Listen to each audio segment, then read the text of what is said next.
Another area that we've been very active for the last few years, that has been growing more and more, I would say, for the last maybe 6 to 12 months, it's the NIW space. Yeah. So again, we pride ourselves in providing super customized solutions, beginning with really short impact analysis reports. When again, we're hired because there's this big, huge RFE and nasty RFE challenging everything. Yeah. So one of the key areas that we concentrate on is number one, explaining in easy to understand language what the proposed endeavor is. Sometimes, you have clients that have these really complex proposed endeavors in areas and industries. I think that we're good at really taking that and explaining it in a way that a 5-year-old will understand it. Number one. And second, doing the research to answer what I like to call the $1 million question. Why exactly is it your proposed endeavor going to address a matter of national interest? So we provide a lot of research that certain law firms outsource or find that, again, since we've been doing it for a while, we know how to build a solid document that will answer the key questions that, again, help them address RFPs.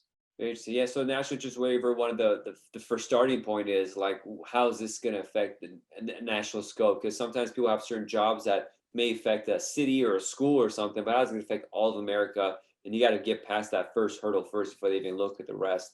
So it's really key to be able to properly explain that. And there's a big problem. I see these appeals. I read these appeals where people get just to fail the case immediately right there, not able to prove how it's national scope. And sometimes when I read it, I'm like, what's kind of, I feel I understand why it's national scope, but it seems like the person didn't explain it in a way that the adjudicator would be comfortable with.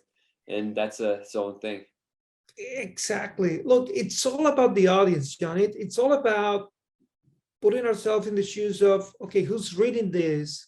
Mm-hmm. What is the attention span of this person? And how many minutes do they have to review the case and go next case? So it's, and we also believe in writing documents that are even interesting to read, that can capture their attention, because they're sitting there all day long reading case. I mean, if you're an adjudication officer, I don't want to think how they feel Friday afternoon, 4 p.m. They're reading hundreds of packages. Huge packages. I mean, they would be 1,000 pages. Like, it's just overwhelming to even see that. Like, oh, I got to flip through this. Oh, man. Yeah. Exactly. So we like to think that when they read our work product, they go, okay, finally someone took the time to explain things in a way that I understand it, and then that my 5-year-old will understand. Yeah, quickly, yeah. Just yes. Yeah, that's the key. I mean, these are, immigration practitioners, putting aside using your services, just, it's really good to focus on that. Because I read lawyers' writings that they just go on and on and on. It's like, you just got to talk the main talking points, and that's going to sell better than talking everything in a million details. Because as human beings, like, your eyes are just going to scroll over it and not catch it. And we see this a lot. Like, I had this habit in L1s where I, like, because they keep RFing on everything, so I just put everything in there, and it started working where I get approvals. Then I started getting RFEs where they wouldn't, there's so much information, they couldn't even find it in there. And I realized I got to have a cover letter, succinct business plan, really the main talking points where they usually get on us, make sure those are highlighted and those are big. So they can just flip through it and see the key points they need. And they have the evidence that's hundreds of pages on the side. But having someone who's got the skill, has done it enough to be able to go down to what's important without overwhelming the person reading it is just a critical skill.